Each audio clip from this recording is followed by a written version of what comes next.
আজকের গন্তব্য নবদ্বীপ।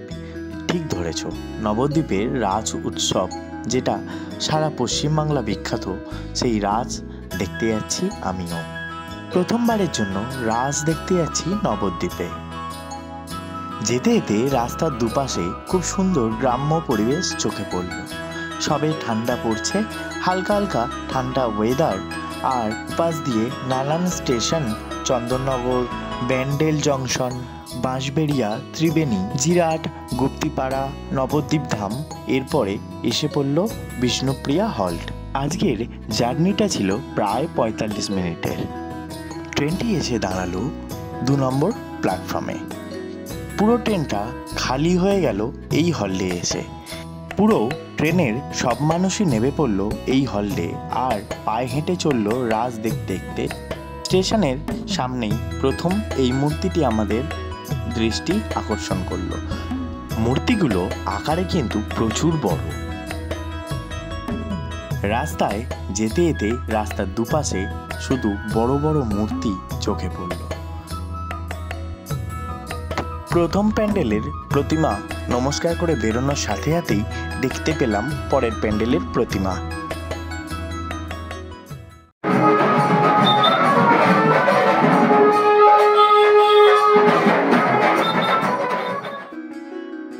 রাসে একটা জিনিস আমি দেখলাম, বাঙালির ১২ মাসের ১৩ পার্বণের প্রত্যেকটা দেবদেবীকে এইখানে পুজো করা হয়েছে এই রাস পূর্ণিমা উপলক্ষে।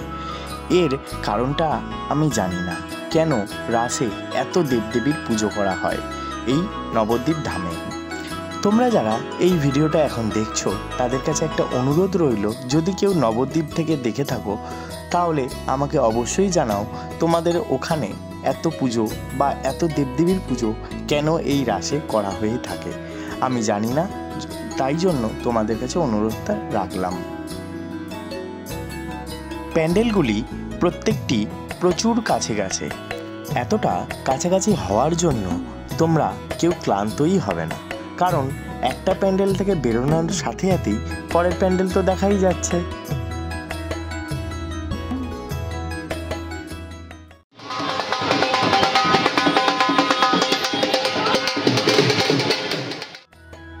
এখন যাকে দেখতে পাচ্ছ, ইনি হচ্ছেন এখানে অনেক জাগ্রত মহিষমর্দিনী মাতা।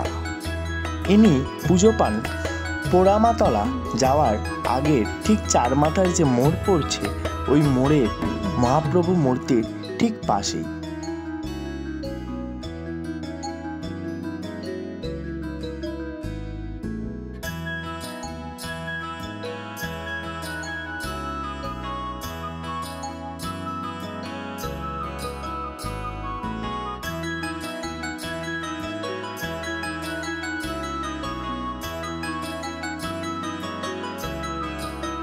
মায়ের রূপ দেখে প্রাণ জুড়িয়ে গেল। কি অপূর্ব মায়ের মূর্তি। নবদ্বীপ ধামে এই রাসের সময় এলেই তোমরা দেখতে পাবে শাক্ত এবং বৈষ্ণব মিলেমিশে একাকার হয়ে গেছে। নবদ্বীপ প্রধানত বৈষ্ণবদের জায়গায়, কিন্তু শাক্ত পুজো হয় এই রাসে বেশি করে। যখন সারা ভারতবর্ষ মেতে ওঠে রাধাকৃষ্ণের রাস উৎসবে, তখন নবদ্বীপ মেতে ওঠে শাক্ত আর বৈষ্ণবের মিলন উৎসবে এই রাসের মাধ্যমে। রাসের বেশিরভাগ যে মূর্তি পুজো হচ্ছে, এই মূর্তিগুলি ২ তলা বাড়ি বা ৩ তলা বাড়ির সমান, কোনোটা তার থেকেও বড়, কিন্তু প্রত্যেকটা মূর্তি কি অপূর্ব নিখুঁত কাজ তা স্পষ্ট বোঝা যাচ্ছে। প্রকৃতির এই সুন্দর রূপ বা সৃষ্টি দেখে অবাক হতে হয়। আকাশের দিকে তাকাতেই হঠাৎ চোখে পড়ল আজকের পূর্ণিমার আলো এবং পূর্ণিমার লাল চাঁদ। গঙ্গার ঘাটে শান্ত ঠান্ডা শীতল হাওয়ায় অনেকটা সময় কাটিয়ে যখন ফিরে এলাম, ঘড়ির কাঁটায় তখন বাজে রাত্রির ১টা। মানুষের মধ্যে কিন্তু কোনো আনন্দের খামতি নেই, নেই কোনো ক্লান্তির রেশ। তখন চারিদিকে আলোয় ঝলমল করছে। নবদ্বীপ আজকে সারা রাত্রি জাগবে। চারিদিকে শুধু আনন্দ করছে নবদ্বীপের মানুষজন।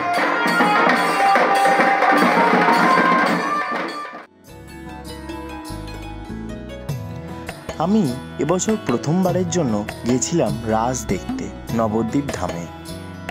আমার এবছর যে এক্সপিরিয়েন্স হলো তাতে একটা জিনিস আমি বুঝতে পারলাম, নবদ্বীপে কিন্তু রাসে যারা আসতে চাইছো পরের বছরে তাদের কাছে আমার আগে থাকতে বার্তা থাকলো, তোমরা অবশ্যই কিন্তু হোটেল বুক করে আসবে বা কোনো মঠের রুম বুক করে আসবে, না হলে কিন্তু বেশ ভালোই ভোগান্তি পোহাতে হবে।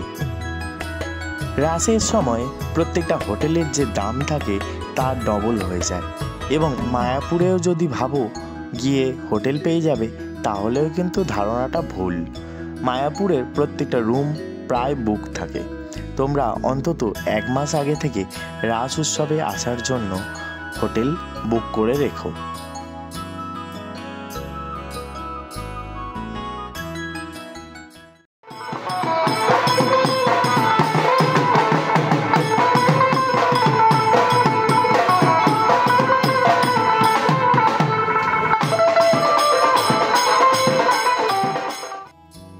এবার বলে রাখি, রাস উৎসব প্রধানত নবদ্বীপে 4 দিন ধরে পালন করা হয়।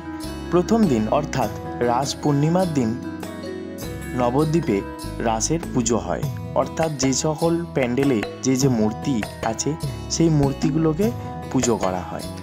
পরের দিন ট্রলি করে প্রত্যেকটি মূর্তিকে ঘোরানো হয় নবদ্বীপের প্রতিটি রাস্তায়, রাজপথে, যা নবদ্বীপবাসীর কাছে আরোহণ নামে পরিচিতি।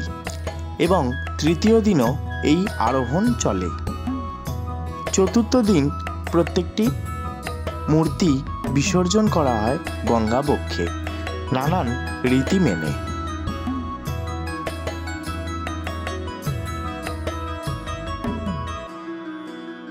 ইনি হলেন নবদ্বীপের গৌরাঙ্গিনী মাতা, যাকে নবদ্বীপবাসী রানীমা হিসাবে চেনেন, যিনি ভক্তদের কাঁধে চড়ে অর্থাৎ সাঙে করে নবদ্বীপ ঘুরে বেড়ান, নবদ্বীপের প্রত্যেকটি মানুষকে দর্শন দিতে এবং আশীর্বাদ করেন দুহাত ভরে।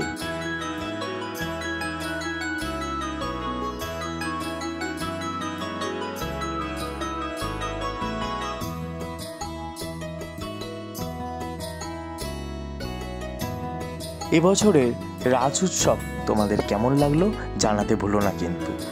আবার দেখা হচ্ছে পরের ভিডিওতে। অবশ্যই ভালো থাকবেন এবং সুস্থ থাকবেন।